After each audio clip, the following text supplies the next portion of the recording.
उससे भी ज़्यादा सक्सेसफुल हो। आप हारून भाई को जानते हैं, मैं हारून भाई को बहुत शुक्रगुजार हूँ।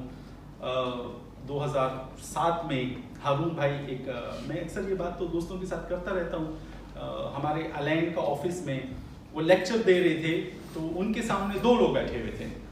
एक कोई हमारा बंगाली भाई था, वो बैठा हुआ था, और दूसरा मैं बैठा हुआ था। तो मुझे मेरे जो DXN अलाइन के जो मैनेजर हैं अजय भाई, उन्होंने बोला कि यार बांग्ला का एक ज़बरदस्त लीडर आया हुआ है, उसको ज़रा सुनो।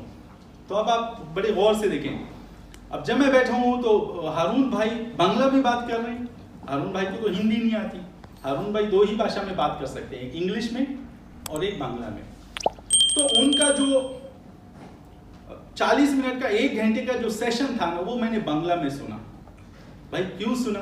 क्योंकि मुझे सीखना था कि बोर्ड के ऊपर कैसे बात करते हैं और प्रेजेंटेशन कैसे देते हैं। और यकीन करें मैं बहुत हैरान रह गया, क्योंकि बाकी दिनों जब हम लेक्चर सुनते थे ना, वो पूरा हॉल फुल होता था, लेकिन वो एक ऐसा आदमी, एक इतना बड़ा लीडर, एक आदमी को उसी पैशन के साथ, उसी जोर के साथ, उसी दोबारा बोलूंगा एनर्जी लेवल के साथ वो उसको प्रेजेंटेशन दे रहा है 40 मिनट। यकीन कर मैं हैरान हूं।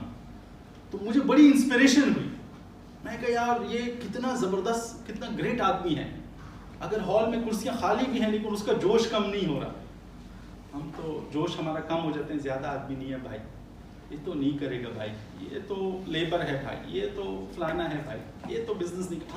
हम अंदर से ही हमने अपने आइडियाज लगाए हुए हैं, हमने अपनी क्या बोलते हैं सोचे लड़ाई हुई है। ये करेगा, वो तो नहीं करेगा, ये ऐसा है, ये लंबा है, ये छोटा है, ये पतला है, ये काला है, ये तो नहीं करेंगे भाई। ओ ये डायमंड है मेरा।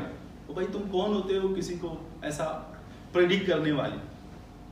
तो ये हमारा काम है लोगों को इस बिजनेस की खूबसूरती सिर्फ समझाना नहीं, उन लोगों के सामने प्रैक्टिकल करके दिखाना। ओके, तो मैं अपनी बात को आज छोटी से 2-3 चीज़ों के साथ अटैच करके और फिर आप लोगों के 2-3 सवालात लूँगा, फिर उसके बाद हमारा टाइम भी बस ख़त्म होने के करीब है। ठीक है।